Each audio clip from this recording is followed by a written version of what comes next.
name is Hannah Rice. I am a student here at the College of Nursing, and today I'm performing a neurological assessment on you. Is that okay? Yes, ma'am. All right. Take this off.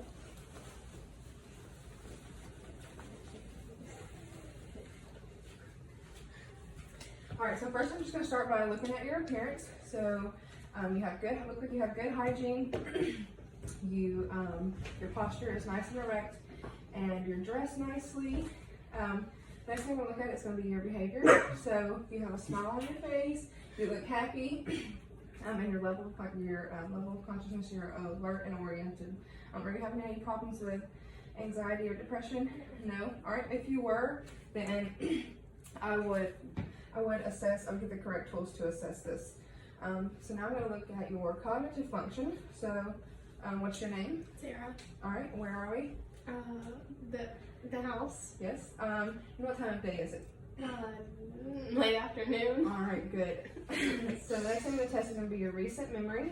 All right, so this morning I brought you in a tray of food for breakfast. Can you just tell me what you ate? Eggs and sausage. All right, good. And I can verify this because I did bring her a tray for breakfast, so I know what she had.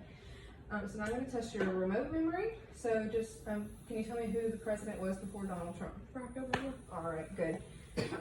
So now I'm going to test your thought process and your perceptions.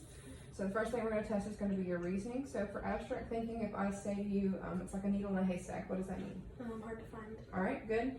And for your judgment, if you were driving along the road and you saw blue lights behind you, what would you do? Pull over. All right, good. And where do you expect to see yourself in the next 2 years? High school, making straight A's, and National Honor Society. All right, good. So now we're going to move on to your cranial nerves. So first we have cranial nerve 1, which is going to be the olfactory nerve.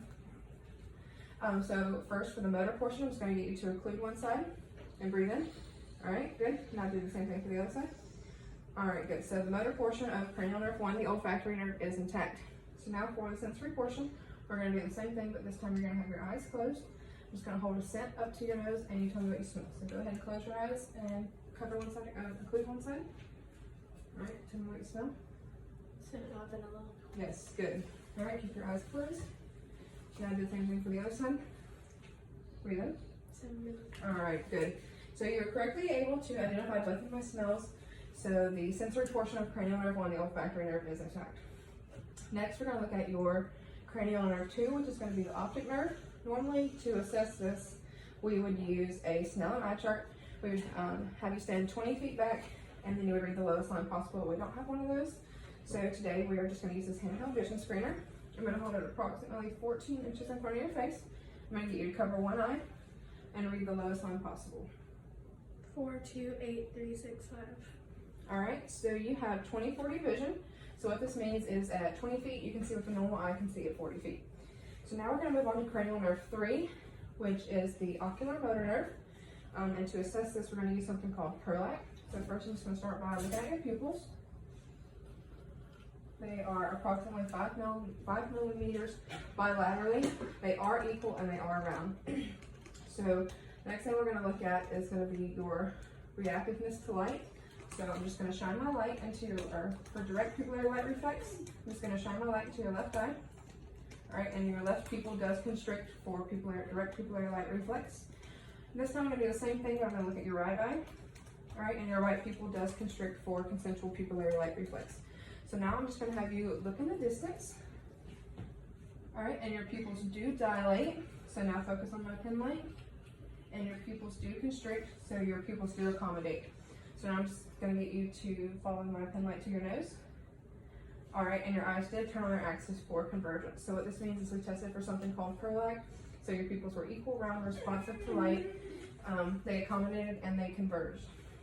So now we're going to look at cranial nerve 3, which is the ocular motor again, cranial nerve 4, which is the trochlear, and cranial nerve 6, which is the abducent. And we're going to test this using the 6 cardinal positions of gaze. So I'm just going to have you follow my pen light using your eyes only and not your face, okay?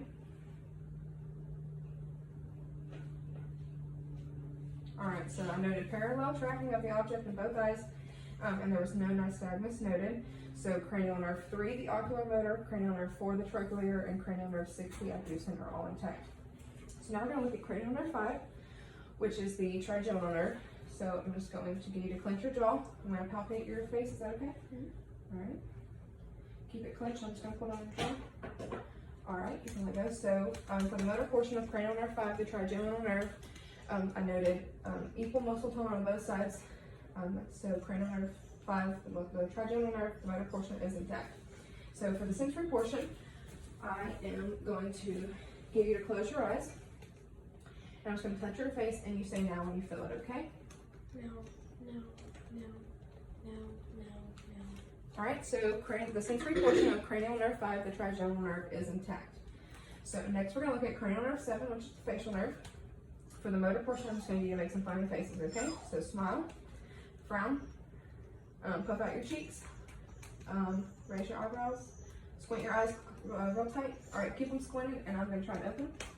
All right, good. So the motor portion of cranial nerve 7, the facial nerve, is intact. So for the sensory portion, normally we would put something salty, sweet, or sour on the anterior 2/3 portion of your tongue, but we're not going to do that today. So now we're going to test cranial nerve 8, which is the acoustic nerve. And I'm just going to cover my mouth. I'm going to say 2 words. I'm going to get you to cover one ear. I'm going to say a word and you tell me what you hear, okay? Jaguar. All right, now do the other ear. Nursing. All right, so you were correctly able to identify both of my words, so this means that you have no high frequency hearing loss. Now we're going to move on to cranial nerves 9 and 10. So cranial nerve 9 is the glossopharyngeal, and cranial nerve 10 is the vagus nerve. And we're going to test these together. So first I'm just going to get you to open your mouth and stick out your tongue and say, ah. All right, your uvula is midline and it does rise on phonation. For the sensory portion of cranial nerve 10, or for the motor portion, normally we would take a tongue blade and we would elicit the gag reflex, but we're not going to do that. And for the sensory portion, we would place something salty, sweet, or sour on the posterior 1/3 portion of your tongue, but we're also not going to do that today. So cranial nerves 9, the glossopharyngeal, and cranial nerve 10, the vagus nerve, are intact. So now we're going to assess cranial nerve 11, which is the spinal accessory nerve.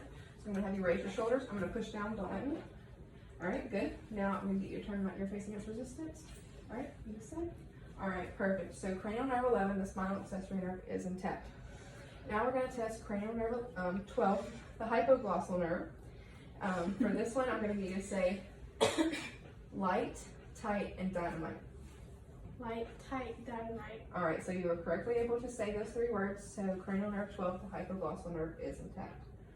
So now we're going to test your motor system. So I'm just going to have you come stand over here. All right, turn around. All right, I'm going to have you walk to that tree. Just walk normal. All right, turn around. So your walk was smooth and rhythmical. So now I'm going to get you to come back and I'm going to get you to walk heel to toe, tandem walk back to me. All right, good. So there was minimal swaying noted. So now we're going to test, we're going to do something called a Romberg test. So I'm going to get you to close your eyes, put your hands by your side, and put your feet together. All right, and normally we would do this for 20 seconds and we would support the patient. All right, you can open your eyes now. So there was minimal swaying noted, so she would have a negative Romberg test. Now I'm going to get you to sit down in the chair.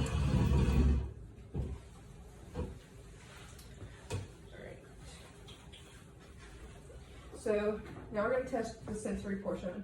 So this is going to be sharp pain. This is going to be dull pain. I'm going to have you close your eyes, and I'm just going to tell me what kind of pain you feel, okay? Sharp. Dull. Dull. Sharp.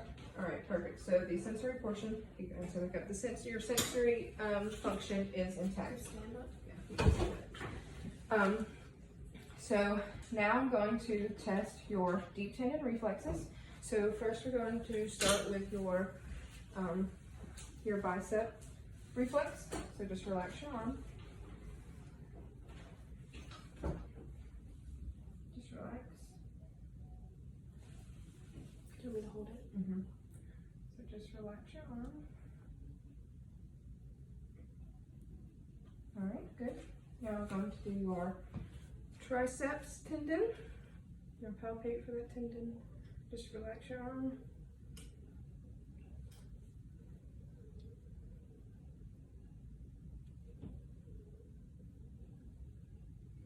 All right, now we're going to do your brachioradialis. So just, maybe you can kind of turn to the side. So just kind of relax your hands, relax your arms. All right, now I'm going to test your patella, so you can go ahead and sit down here. All right, so just grab your arms and pull apart and just focus on pulling your arms apart, okay? Keep your legs relaxed. All right, now we're going to test your Achilles tendon. Am I still pulling?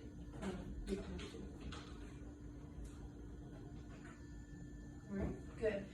So all of your reflexes were probably about a 1+. So now I'm going to do what's called your plantar reflex or a Babinski test.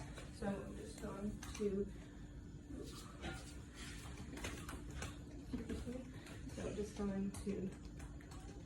all right, so she did curl her toes, so this would be considered a negative Babinski. So the last thing that we're going to do is I'm going to tell you about the Glasgow Coma Scale. So what this is a tool that's used to assess level of consciousness over a period of time, and I've been using it throughout this assessment with you. So the highest score that you can get is a 15, the lowest is a 3, and anything under a 7 is considered to be coma. I'll give you a score of 15 because you would get 4 points for spontaneous eye opening, 5 points, 5 points for verbal response because you were able to talk back to me, and 6 points for motor response because you were able to perform the motor assessments that I asked you to do. So you would have an overall score of 15, and this completes my assessment today.